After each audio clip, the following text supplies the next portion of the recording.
نبی 6 سال کی عمر کے تھے جب ماں نے جان دے دی. 25 سال کی عین بھرپور جوانی میں ابوا کے پہاڑوں میں جان دے دی. اور قافلہ کیا آتا؟ 3 افراد، ایک میرا نبی، ایک ام ایمن، ایک والدہ ماجدہ، یہ 3 افراد ہیں، اور چوتھا آدم مرد کوئی نہیں ہے. تو میں وہ جگہ دیکھنا چاہتا تھا. تو سن 2000 میں عمرے سے فارغ ہو کر ایک عرب دوست سے میں نے کہا مجھے کوئی جیپ دو جو پہاڑوں کے اندر جا سکے. تو اس نے مجھے ایک ٹرک جیسی جیپ دے دی. میں ابوا پہنچا تو وہاں لوگوں سے بات کی، پاکستانی ملے، ان سے کہا بھئی کوئی ہمیں لے چلو ادھر قبر پر. تو انہوں نے کہا جی ادھر جو جاتا ہے اس کو پولیس پکڑ لیتی، تو ہم معذرت خواہ ہیں، ہم نہیں جا سکتے. تو میں بڑا مایوس ہوا، تو واپسی کر لی. تو ایک پیٹرول پمپ پہ پھر میں نے گاڑی کھڑی کروا دی، روک، پھر کھڑے ہو گئے. پھر میں نے دعا مانگی، یا اللہ میں نے بڑا سفر کیا ہے،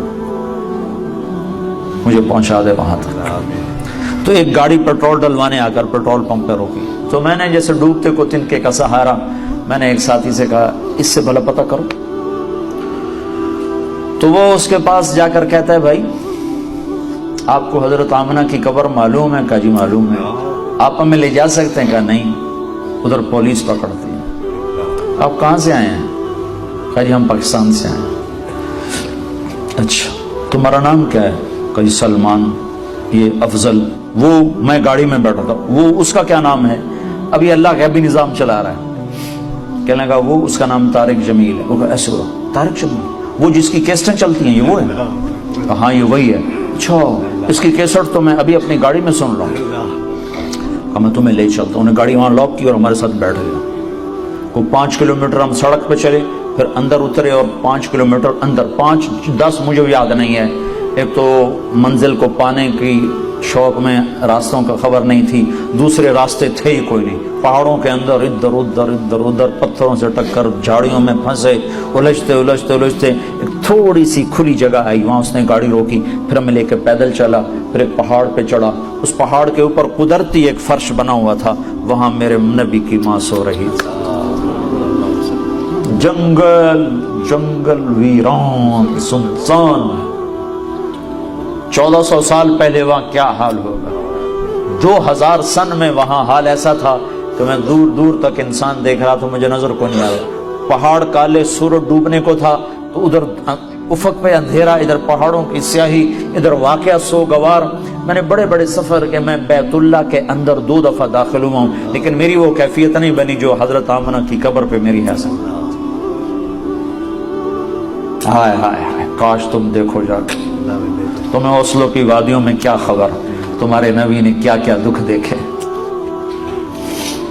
6 برس کا بچہ اور ماں نے بازی ہار دی.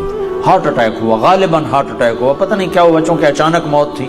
تو ہارٹ اٹیک ہی سمجھ میں آتا ہے کہ بولا نہیں جا رہا تھا. مجھے ہوا اٹیک مارچ میں، مجھے معلوم ہے کہ وہ کیا کیفیت تھی. وہی کیفیت کتابوں میں حضرت آمنہ کی لکھی ہوئی ہے. تو اس لیے میں اپنی طرف سے اس قیاس کر کے نتیجے پر پہنچاؤں کہ غالباً ہارٹ اٹیک تھا، کہ آپ سے بولا نہیں جا رہا، مجھ سے بھی بولا نہیں جا رہا تھا. بالکل درد کی شدت نے میری زبان بند کر دی تھی. تو وہ حضرت آمنہ پر درد کی شدت تھی، بولا نہیں جا رہا تھا. اور میرے نبی کہتے اماں اماں، آگے جواب نہیں آ رہا. پھر آخر حضرت آمنہ نے آخری بار سارا زور جمع کر کے فرمایا بیٹا میری موت کا وقت آ چکا ہے. ہر زندہ نے مرنا ہے، ہر نئے نے پرانا ہونا ہے، لیکن ایک دن آئے گا تو عالم کو روشن کرے گا. اور آنکھیں بند ہو گئی. 25 برس کی عمر میں تو شادیاں ہوتی ہیں، یہاں 25 برس میں کہانی ختم ہو گئی. دی اینڈ ہو گیا. وہاں سے 10 میل دور ہے بستی. پتہ نہیں کس نے آ کے قبر بنائی، پتھر جمع کیے کھود کے یا اوپر، اللہ ہی جانتا ہے. 14 صدی پہلے میں کسی کتاب میں نہیں دیکھ سکا کہ کون لوگوں نے آ کر وہ قبر، کن لوگوں نے آ کر وہ قبر بنائی. لیکن جب قبر بننے کے بعد نیچے اترے ہیں تو حضرت ام ایمن نے دیکھا تو اللہ کے نبی غائب تھے، وہ نہیں تھے. تو انہیں ادھر ادھر دیکھا، لوگوں کے اندر آپ نہیں ہیں. تو انہیں پیچھے مڑ کے دیکھا تو اوپر سے رونے کی آواز آ رہی تھی. تو ام ایمن پیچھے گئی ہیں تو اللہ کے نبی ماں کی قبر پر یوں لیٹے ہوئے تھے ایسے، اور قبر کو یوں جپھا مارا ہوا تھا ایسے. اور جب وہ قریب گئی ہیں تو سنا تو آپ کہہ رہے تھے میری ماں تجھے معلوم ہے نہ تیرے سوا میرا کوئی نہ تھا.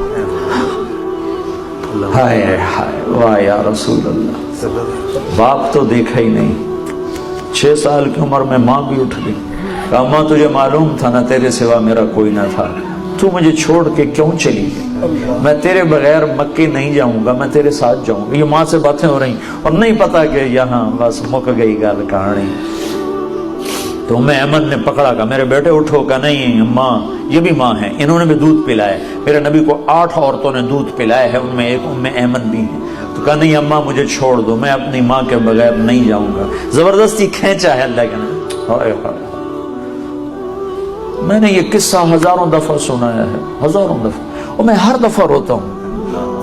ورنہ آدمی 2-4 دفعہ سنا کے آنسو خشک ہو جاتے ہیں, لیکن میرے ہر دفعہ آنسو تازہ ہو جاتے ہیں کہ میں نے پڑھا نہیں, میں نے وہ جگہ دیکھی, میں نے سفر کیا, میں اس کی وحشت سمجھتا ہوں کہ وہ کیا دکھ بری گھاٹی تھی جو وہاں میرے نبی پر آئی. اور جب آپ نے حج کا سفر کیا, کتنے سال گزر چکے؟ 56 سال گزر چکے ہیں. 56 سال کے بعد آپ نے حج کا سفر کیا ہے. تقریباً 57 سال, 63 سال کی عمر میں حج ہو رہا ہے, حج کے بعد انتقال ہو رہا ہے. 6 برس کی عمر تھی, 57 سال گزر چکے ہیں, اور آپ نے ابوا کے راستے سے مدینے سے مکے کا سفر کیا. اور جب ماں کی قبر کے پاس پہنچے تو خیمے لگنے تھے ابوا کے آگے جا کر وادی میں, شہر میں, لیکن آپ نے ابوا کی بجائے ماں کی قبر پر کہا ادھر ہی خیمے لگا دو. 60-70 ہزار کا مجمع تھا, اور سب کے خیمے لگا کر پھر آپ اپنی ماں کی قبر کے سرانے تشریف لائے, اور یوں بچوں کی طرح گھٹنے اٹھا کے ہاتھ یہاں رکھ کے اور سر گھٹنوں میں دے کے ایسے چھوٹے بچے کی طرح روئے, جیسے چھوٹا معصوم بچہ نہیں روتا, یوں گھٹنوں میں سر دے کے ہوں ہوں کر کے آپ کے رونے کی آواز دور تک آ رہی تھی. اپنی ماں کا غم 57 سال کے بعد بھی تازہ ہے. وہ فریب خورد شاہین جو پلا ہو کر گسوں میں, اسے کیا خبر کہ کیا ہے رہو رسم شاہ بازی.